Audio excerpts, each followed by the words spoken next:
Welcome to my channel Sahitya Classes English Literature 20.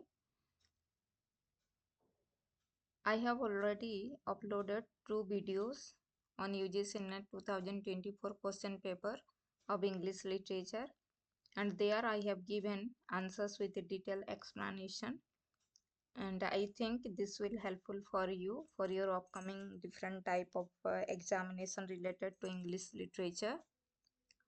So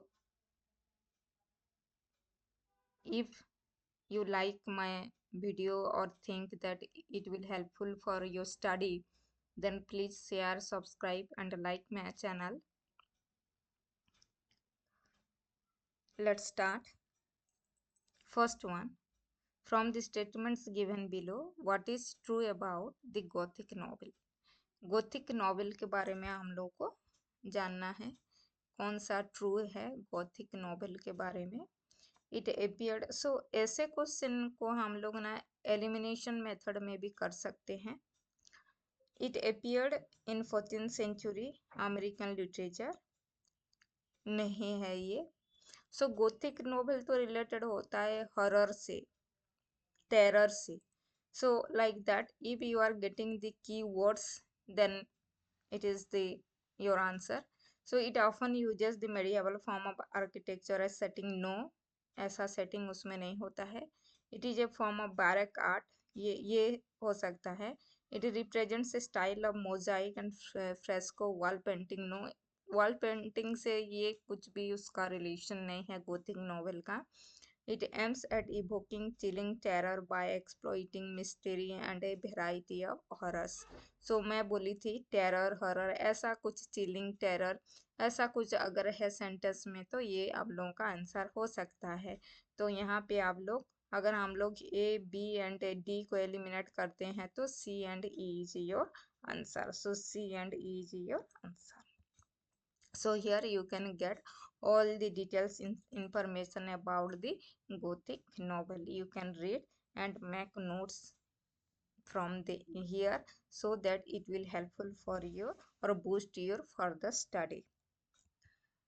So Gothic novel में first कौन से work को Gothic first Gothic work consider किया जाता है. सो होरेस वॉलपोल का जो क्या है कासल ऑफ ऑटरेंटो, जो कि 1764 में पब्लिश हुआ था. Next, identify the poet who has composed the following lines. ये लाइन कौन कंपोस्ट किए हैं? तो Ganga was sunken and the lymph leaves waited for rain while the black clouds gathered far distance over Himawat. The jungle crossed hummed in silence. So if you will read properly and अगर हम लोग दिमाग को थोड़ा जोर देंगे तो इसका आंसर भी हम लोग निकाल सकते हैं. तो ये टी.एस. एलियट का दी वेस्टलैंड से आया है. नेक्स्ट, तो हम लोग थोड़ा सा देख लेते हैं दी वेस्टलैंड के बारे में. तो एनटीए नेट में वेस्टलैंड के बारे में क्वेश्चन आता ही आता है. उसका जो पार्ट है उसका क्रोनोलॉजी का पार्ट भी आता है. क्रोनोलॉजी मतलब प्रॉपर ऑर्डर में लिखना, किसके बाद क्या है, और कौन सी डेट में पब्लिकेशन ईयर भी पूछता है, और इसके साथ रिलेटेड और बुक भी देता है, और क्रोनोलॉजी में भी लिखने के लिए भी देता है. तो be conscious about the wasteland and be prepared thoroughly so that you can get और answer properly when if any question will ask from the westland. Then थोड़ा सा डिटेल्स हम लोग देखेंगे. 1922 में ये पब्लिश हुआ था, और कौन से मैगजीन में मतलब पब्लिकेशन हुआ था? The criterion and your the dial, जो आप लोगों का न्यूज़पेपर है. देन उसका फेमस लाइन वेस्टलैंड का, और ओपनिंग लाइन कौन सा है? April is the cruellest month. ऐसा भी क्वेश्चन में आता है, जो कि ओपनिंग लाइन से कॉलम में भी आता है, तो उसको भी हम आप लोगों को देख के जाना है.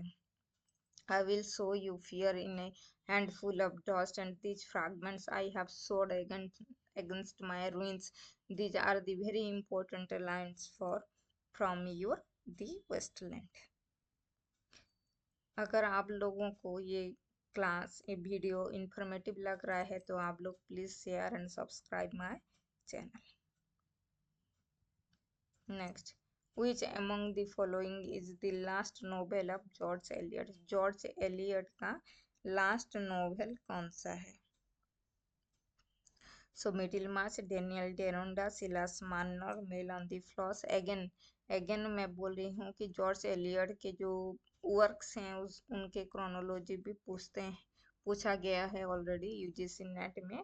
तो Daniel Deronda was the last work of George Eliot, 1876 में ये पब्लिश हुआ था। So let's see more on her works. So she wrote 7 novels: Arambede 1859, Meal on the Floss 1816, Silas Marner 1861, Romola 1862 to 63, Felix Holt or the Radical 1866, Middlemarch 1871 to 1872, and Daniel Deronda 1876. So you must memorize all those things with a book with years so that you can make chronology correct. Arrange the following works. Again chronology of Francis bacon. तो ये Francis bacon का क्या है, works है। सो chronology के order में हम लोगों को लिखना है। तो यहाँ पे मैं लिखती हूँ यस, ये 1600 what the advancement of learning, उसका फुल टाइटल है of the proficiency and the advancement of learning divine and human। 1605 में क्या हुआ था, उसका पब्लिकेशन हुआ था। डॉगमेंटिस जो 1625 में 23 में हुआ था। Novum Organum 1620, then the New Atlantis 1627, history of the reason of king Henry VII by Francis Bacon 1622. So in this way, what your answer is SCEBT. So here you can get all the details according to the publications. Functional communicative approach in English language teaching is in opposition to। So functional communicative approach किसका opposition है? Structural approach। यहाँ पे आप लोग देख सकते हैं। Next, which of the following points uses Thajarima? ये तो बहुत इजी ही क्वेश्चन ही है, आप लोग को ये पता होगा।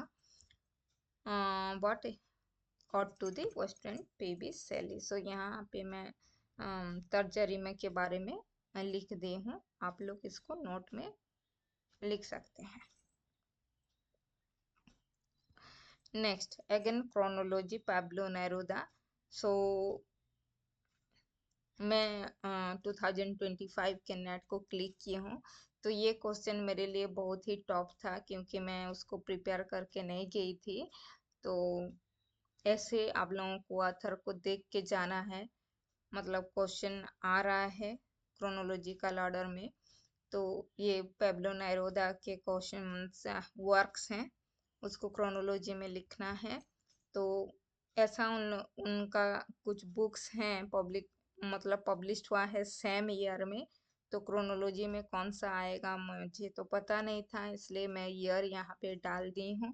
आप लोग देख के उसको आंसर कर सकते हैं। तो पैब्लो नेरुदा कौन है? चिलियन पोएट हैं और नोबेल अवार्डी हैं। 1971 में उनको लिटरेचर में नोबेल प्राइज मिला था।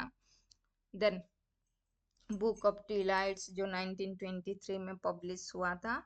Then your what 20 love poems and a song Despair, this is 1924. The Venture of the Infinite Man, that was 1926. Then Inhabitant and His Hope 1926. The Trying of Infinite Man again 1926. Pablo Neruda's again Spain in Out Hearts, this is 1937.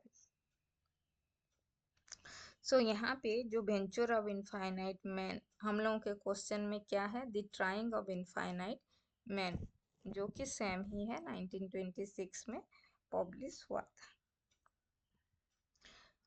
यहाँ पे column match भी आप लोगों को question में बहुत ज़्यादा आ रहा है। तो कॉलम में एक या दो को हम लोग अगर कर लेते हैं सेट तो आंसर मिल भी जाता है। जैसे कि literature of their own Allan सो वाल्टर का है, तो सी को अगर 4 के साथ हम लोग को अगर मैच कर लेते हैं तो ये third your answer will be the third one. So a literature of their own, this is Ellen Showalter. Bodies that matter, Judith Butler, जो कि जेंडर ट्रबल लिखे हैं, Judith Butler. Then next one, a world of difference, this is your Barbara Johnson, Bams and Traps, this is your what? Camille Paglia. Understand? This is your answer. So I have done it. You can see here. So I think this will helpful for your preparation, boost to your preparation. Thank you for watching my video. अगर आप लोगों को अच्छा लग रहा है तो please comment में like, share and subscribe my channel so that I can bring more and more video for you. Thank you.